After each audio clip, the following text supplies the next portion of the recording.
Hey everyone, it's Vay, and today I'm going to show you how to make a homemade do-it-yourself shea butter deep conditioner, and these are your ingredients: organic shea butter, olive oil, coconut oil, avocado oil, vegetable glycerin, honey, and vitamin E.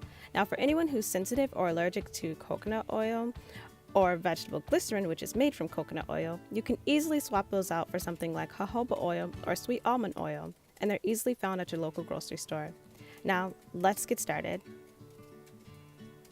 I don't really use measurements, so I just chopped up a large hunk of the shea butter, and I use the classic ivory instead of the pure white or the yellow, but you can swap for whatever you'd like.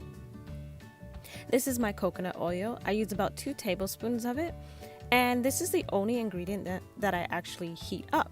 I put it in for about 20 seconds in the microwave, and this is the consistency you're gonna get once you're done heating it up, but this is totally optional. It's just a personal preference because it mixes easier and gives the final product a smooth consistency. So let's move on to our blender. If you're using a standalone mixer like I am, make sure you use the whisk-shaped attachment. It gives it a nice whipped consistency and a nice thick texture when you're done, but a hand mixer works just as well. First, you're going to start with your shea butter. Make sure you get all of it into the bowl. And after that, you're going to move right along to your olive oil. And that's going to be about 2 tablespoons of olive oil. Next, you're going to move right along and you're going to start mixing in your avocado oil. That's going to be about 1 tablespoon of avocado oil, which you can swap out for whatever you'd like. This is the vegetable glycerin. For those allergic, you can substitute for another oil such as jojoba oil. And make sure you add the honey. This is going to be about 1 tablespoon of honey. And that was 1 tablespoon of vegetable glycerin if I forgot that measurement.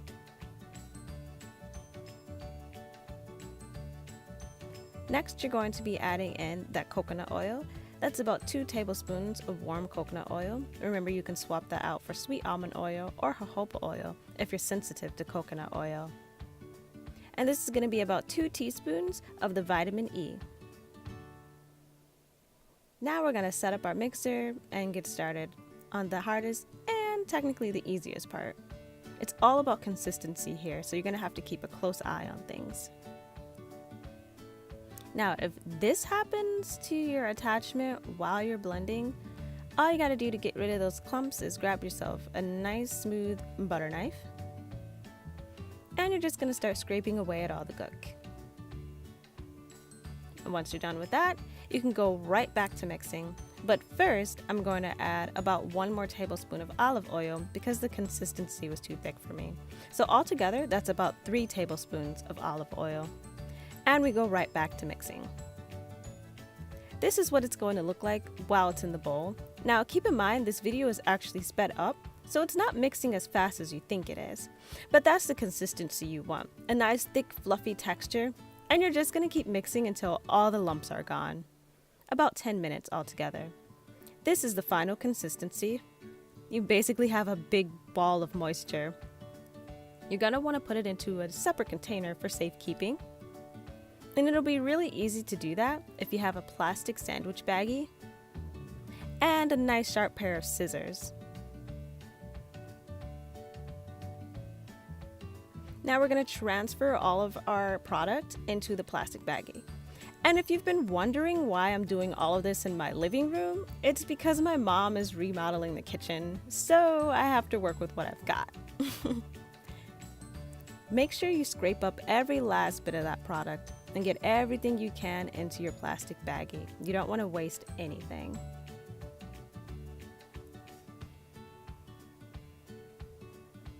And once you're done with that, you're just going to take everything and squeeze it to one side of the bag, and you're going to cut out 1 corner of your plastic baggie with your scissors. And then you're going to work everything from the bag right into the jar. It should be a nice smooth transition and a nice smooth product as well.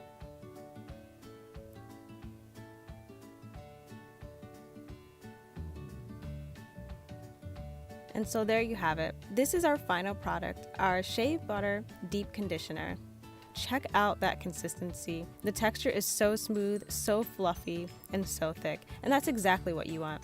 I used about a 12-ounce container, and as you can see, it's a little more than halfway full, so I got about 8 to 10 ounces out of my mixture. And this is your deep conditioner made from shea butter. It's all yours and you made it yourself. You can use it as a deep conditioner on your hair or as a body cream on your skin. If you liked any part of this video, please like, comment, and subscribe. I hope you guys really enjoyed yourselves. I hope you have a blessed and wonderful day, and I will see you in the next video.